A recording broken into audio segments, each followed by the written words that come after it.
ny mofinaina isan'andro atolotry ny mpitandrina rakotina valina maoly.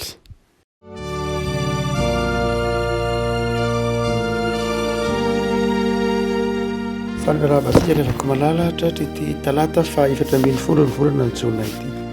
Ny mofinaina voalahatra antsika anio dia ny filazan-tsaramasina araka ny Matio toko 20 andiny fa 7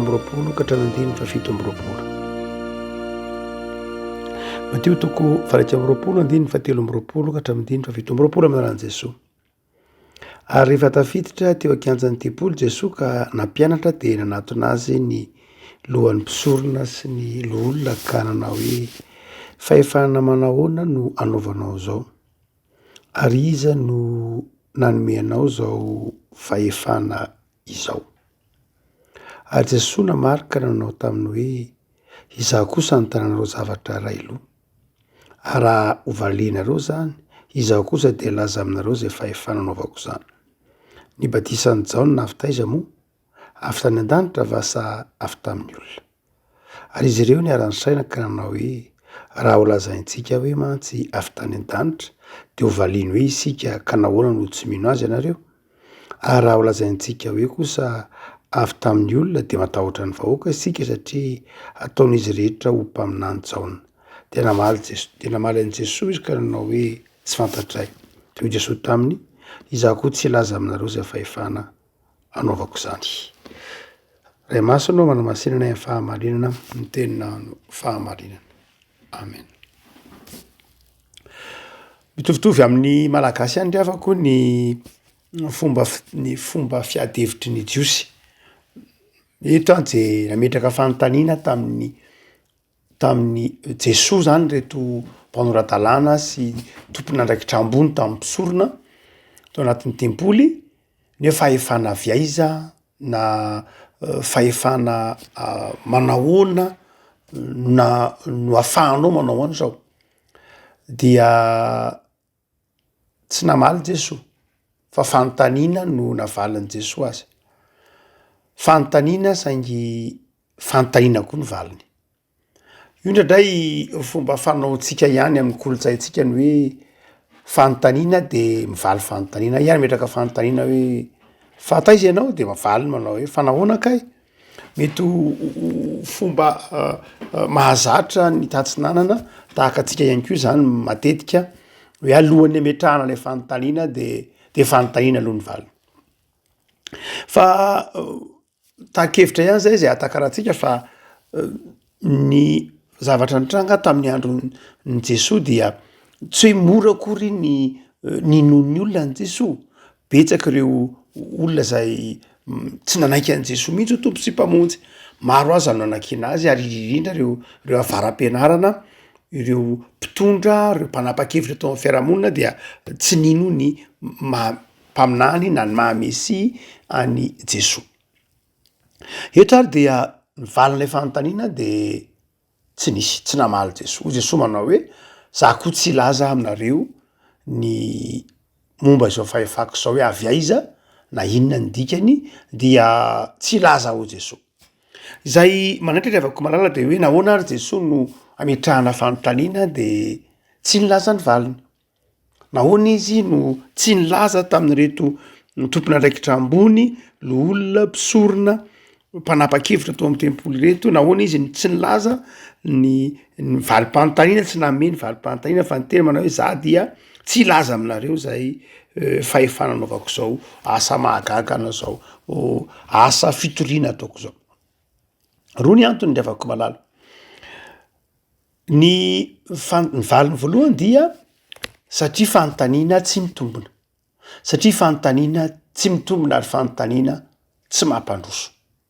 Satria fanontaniana tsy mitombona ary fanontaniana tsy mampandroso. Zay ny valiny voalohany.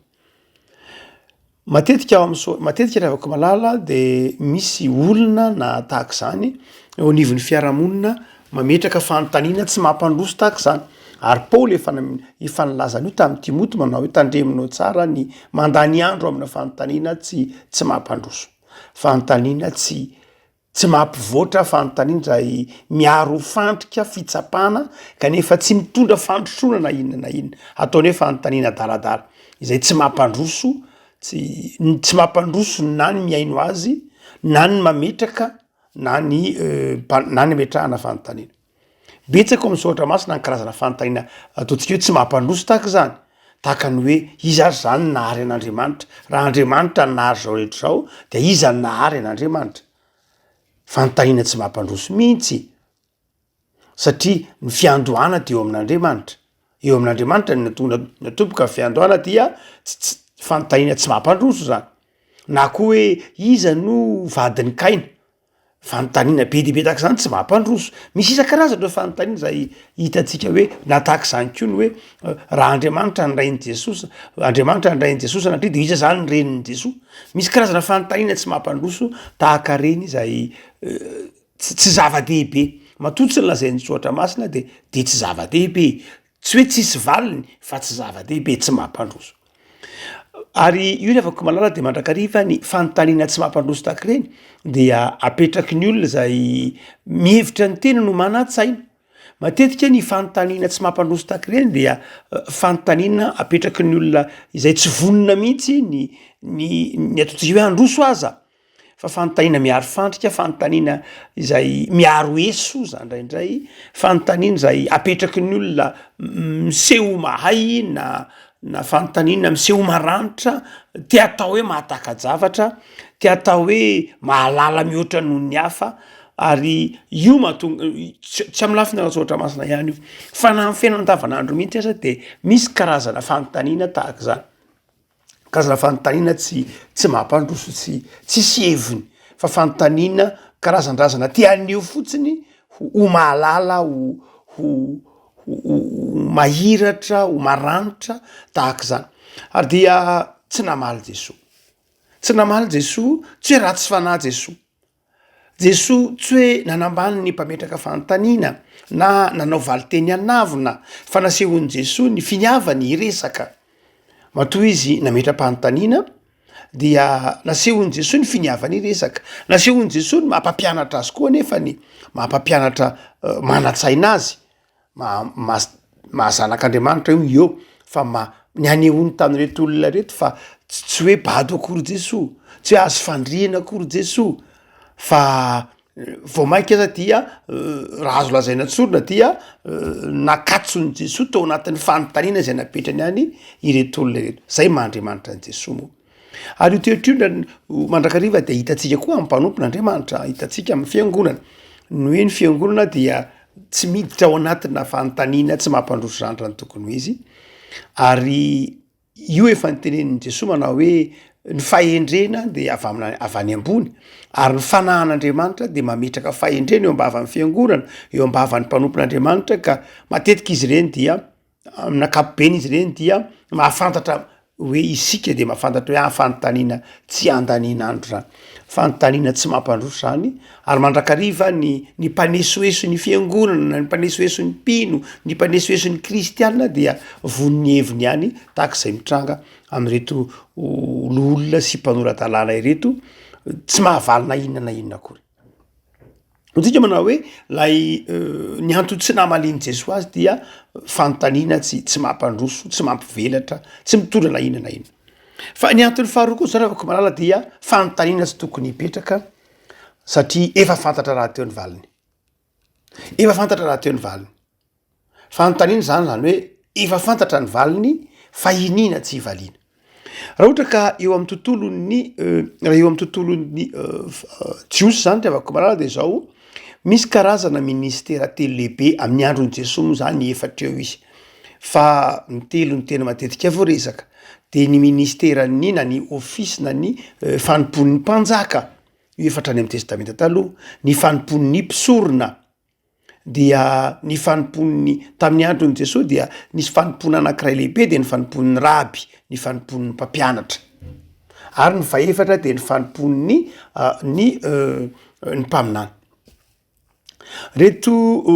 telo voalohany reto na ny roa voalohany dia saika miankina amin'ny taranaka. Ny mahampanjaka dia taranaka, tsy misy olona zany tamin'ny andron'ny jiosy ka miteny hoe za zany mba te ho mpanjaka, tsisy an'izany, fa taranaka Davida no ho mpanjaka eo amin'ny fiandrianan'ny fireneny Joda. de ny mpisorona koa dia taranaky arona le vita de taranaky arona tsy misy olona zany eny amin'ny fiarahamony eny miteny manao hoe za mba tianao ho mpisorona na tianao le vita tsy zay satria efa mandeha araka ny taranaka ny fanompony mpisorona satria asa manokana io tamin'ny andro mo satria tsy hoe ny fahalalana ihany fa eo le mahataranaka ndika le taranaka tsy hoe taranaka manokana iny eo fa lay hoe lay fiofanana satria tam'zany tsisy université tam'zany tsy mbola nisy sekoly ambony de ny fianakaviana ihany manofana ny taranaka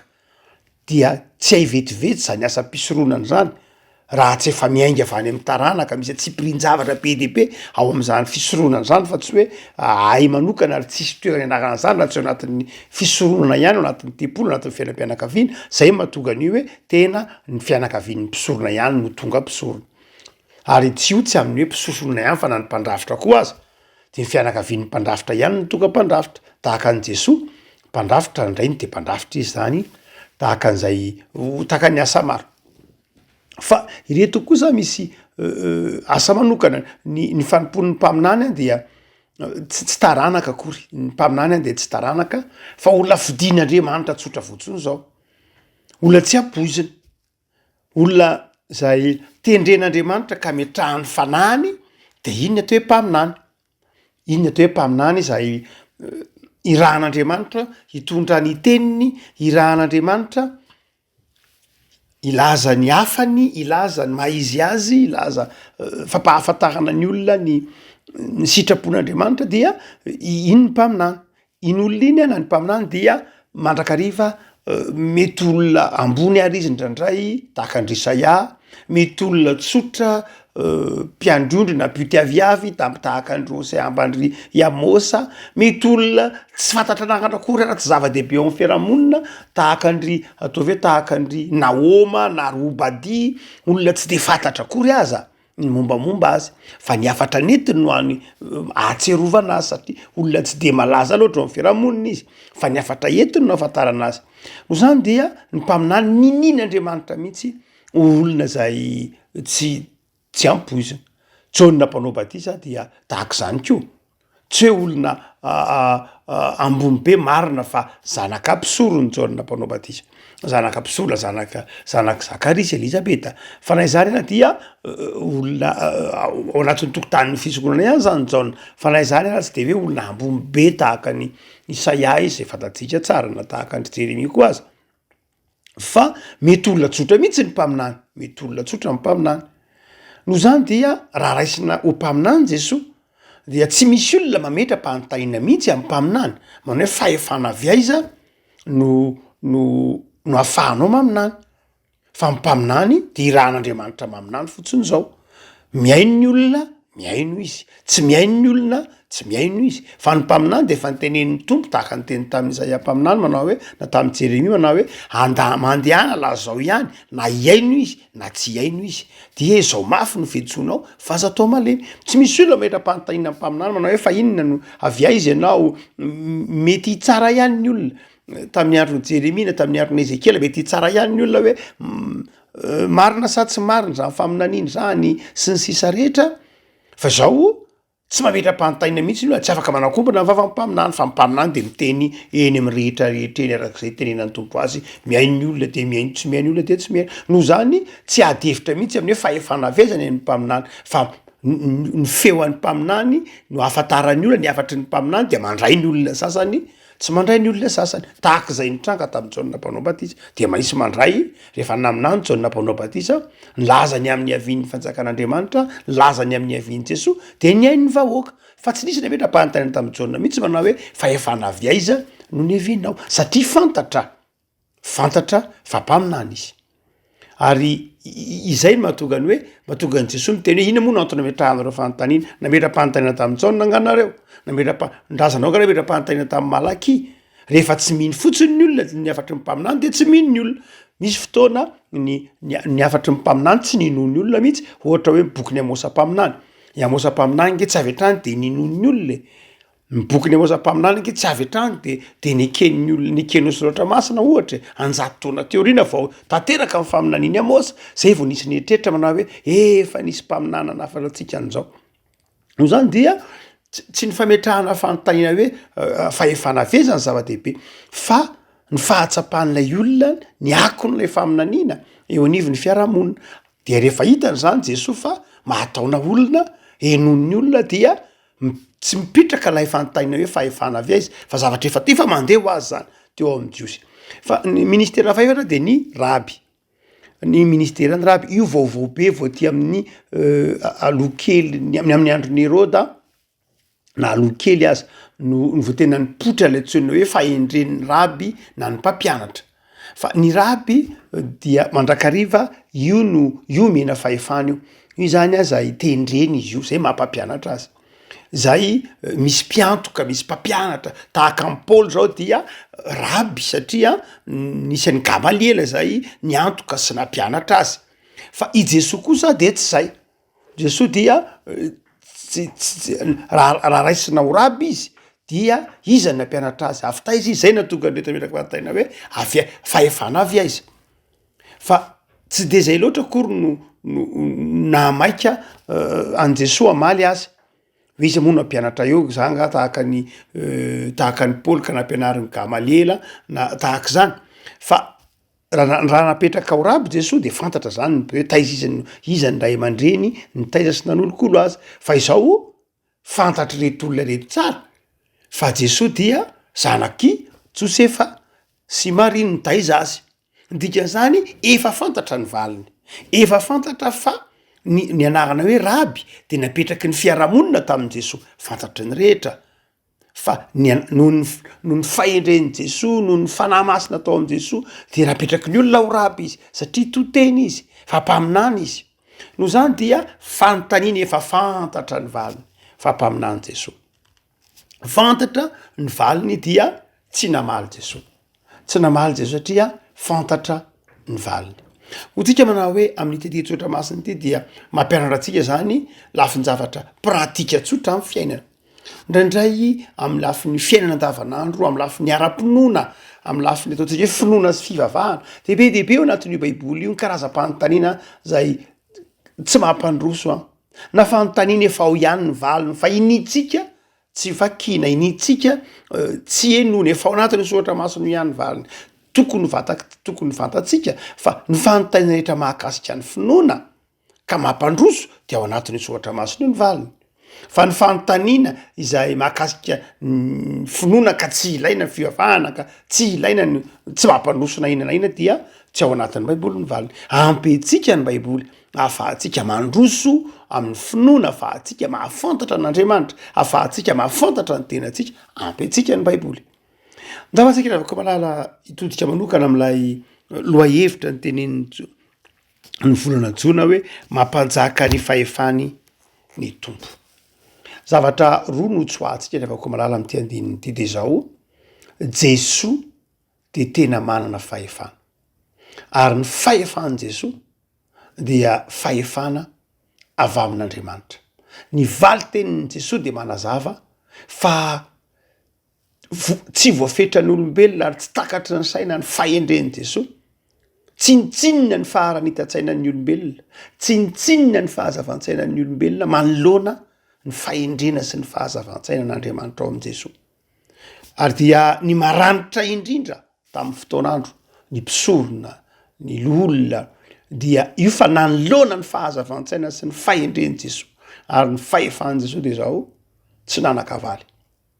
ravako malala izay no mahatonga atsika sa mametraka ny fiainantsika eo amin'Andriamanitra ary maromarina kokoa zay no mahatonga atsika mahatoky an'Andriamanitra fa sady mpanolotsaina endry Andriamanitra amin'ny alalan'ny fanamasina no mitarika atsika afaka hiaro tena ao anatin'izay mety ho fandriky ny ratsy na fandriky izao tontolo zao manome atsika fahazavan-tsaina Andriamanitra manome atsika fahazavan-tsaina afaka miaro tena ao anatin'ny fitaky satana sy ny fitapitaky zao tontolo zao Jesosy mana fahefana manome atsika fahazavan-tsaina afataratsika ny fandriky izao tontolo zao sy ny fandriky ilay ratsy fa ny faharoa zay hitatsika amin'ity fahefana ny tompo ty de fahefana tsy manimba ny fahefan'i Jesosy ny fahefan'Andriamanitra de tsy fahefana manimba zavatra mana fahefana Jesosy mahana fahefanana fahafahana azo ny teny hoe exousia fahefana de azo lazaina ko hoe fahafahana manatantera-javatra fahafahana manao zavatra dia ny fahefan'i Jesosy zay napetrany tamitsika araka ny teny manao hoe efa nomena ny fahefana rehetra exousia dia indry fa omeko anareo koa zany de izao ny fahefana namen'Andriamanitra atsika lavako malala de tsy fahefana manimba zavatra jereo tsara fa na de niresaka tam'reto olona karazan-drazany nanivaiva nanao tsinitsinina somary nanambany ezo teny aza manao hoe fahefana avy aiza na sekoly avy aiza fa olona moa enao avy amin'izy io fahefana nomenao io nisy ara moa any amin'ny sasany teny mihitsy hoe fahefanany demonio ampiasainao mantrany Jesosy sy ny sisa fa eto zany de karazan-drazana ezo teny ary mety hotojo am'izay misy karazan'olona manambany manao hoe rehefa tojo olona tsotra sy be fanteferana fa iza moa enao miseho an'izao to sekoly avaiza ny andananao inona ny diplomanao ndraindray mety misy fanontaniana mandratra tahaka reny izay fiainanao manokana fa ndraindray misy olona zay finaritra mahitanao ho sahirana ao anatin'ireny fanontaniana ireny dia Jesosy lavako malala dia na de teo ary zany rehetra zany dia na de nanana fahazavan-tsaina sy ny fahefana azy izy de zao tsy mba namaly tamina valiteny mandratra tamina valiteny manimba ary zay natonga ny tompo nanazava tamin'ny teny tsotra fotsy manao hoe fanontaniana tsy mila valiny ianareo raha tsy efa fantatrareo raha teo ny valiny no zany dia eo zany Jesosy lavako malala de tia nazava amitsika fa ny fahefan'Andriamanitra tsy fahefana mandrava tsy fahefana manimba tsy fahefana manakorotana fa fahefana pahary manasitrana mitsabo zany ny fahefan'Andriamanitra Jesosy raha nitondra ny fahefana tetỳ am'izao tontolo zao ary manome antsika fahefana de fahefana manasitrana ny marary tsy fahefana mandratra olona na mamono olona sanatry ny vava na fahefana manakorotana ny fiadanam-pon'ny olona fa fahefana manasitrana fahefana mitondra fitoniana fahefana pahary zany ny fahefana manonona fiadanana ao amin'ny tokantranon'ny olona Jesosy miteny manao hoe rehefa miditra ny tokantrano reo de tonono ny fiadanako fahefana nomeny Jesosy ny mpino zany nomeny ny fiangonana zany nomeny ny mpanompon'Andriamanitra ny fahefana hoe tonono eo ny fiadanako fa raha ho tokoa le zanaky ny fiadanana de tena isy fiadanana tokoa zany fahefana nomeny Jesosy atsika zany revako malala de fahefana sarobidy zay no mahatonga ny hoe tsy tsara tsy mendrika raha ohatra ka ny fahefana manimba zany fahefana zany isika maha-olombelo atsika ndray mandeha Jakoby efa niteny manao hoe tandremo tsara fa ivavy io lely io dia tsy mety raha sady miteny zavatra mahasoa mitsodrano nefa sanatria manozona tsy misy ho izy roa rano anakiraika sady mamoaka rano mamy mamoaka rano mangidy no zany de zao ny mpino ry avako malala am'izay fahefana nomen'Andriamanitra atsika satria satria tsika olom-boaositra aza mieritreritra manao hoe ny mpitandrina ihany na ny pretra ihany no voaositra fa ny kristianina koa de voaositra vita batisa de voaositra no zany de zao tsy tokony ho manozina fahefana mirahasoa no nomeny Jesosy atsika fa tsy fahefana mitondra ratsy mirary ratsy na mangataka ratsy ho an'ny olona satria ny hoe manozona de zao miantso faharatsiana miantso fahavoazana ho an'ny olona no zany de zao tsy nomen'Andriamanitra zany fahefana zany isika fa nomen'Andriamanitra fahefana kosa na fahafahana hitsodrano hiantso hirary soa hitondra soa sy hitondra fifaliana ho an'ny olona rehavako malala engany eo ampiasainao am'izay ahatsara ny fiarahamonina engany ampiasainao am'izay ampivoatra ny fiarahamonina ny fahefana nomeny Jesosy anao de ny fahefana zay hitondra fifaliana hitondra fahazavan-tsaina hitondra fiadanana hitondra fahafahana ho an'ny fiarahamonina sy ny mpiarabelona aminao ivavaka sika ry havako tompo misaotra anao zahay fa izahay de nomenao fahefana ary ny fahefana nomenao anay de fahefana hitondra fiadanana hitory ny famelan-keloka hitory ny fanasitranana hitory ny fahatsaran'ny fanjakanao Andriamanitra misaotra noho ny am'zany toko omenao anay zany fa zanak' zany fahasoavana zany zahay tompo de ampianaro zahay ahitondra tena tsara ahizara fifaliana sy fiadanana manodidina anay ahatsiaro fa ny teny alohan'ny vavanay ny fiainanay de epistily velona ary nataonao anana fahefany za irary soa hitondra soa an'ny manodidina anay tompo ao anatin'ny fijogona vavolombelona ihany koa zay de ndraindray tojo zavatsarotra fantanina tsy mampandroso ady hevitra tsy mampandroso dia ome fahazavan-tsainy zay tompo ahitondra tena tsara afaka hiala amin'ny fandrika izao tontolo zao ary afaka anohitra sy andresy ny fahendren'izao tontolo zao zay mandrava fa hitondra ny fahendrenao Andriamanitra sy ny faharanita-tsain'ny fanahinao masina eo anivon'ny fiarahamonina de faharanita-tsaina mampivoatra mampandroso mitondra fitiavana sy fahatokiana ary fahatahoranao Andriamanitra de taio ny tokantrano tsiraray avy Jesoa taio ny asanay tsiraray avy taio ny fikasanay ataovy mitoetra ao aminao mandraka riva izahay de manankina ny fiainanay eo ampelantananao zay raha izanaka fanahy masina misaotra tompo dianay amen.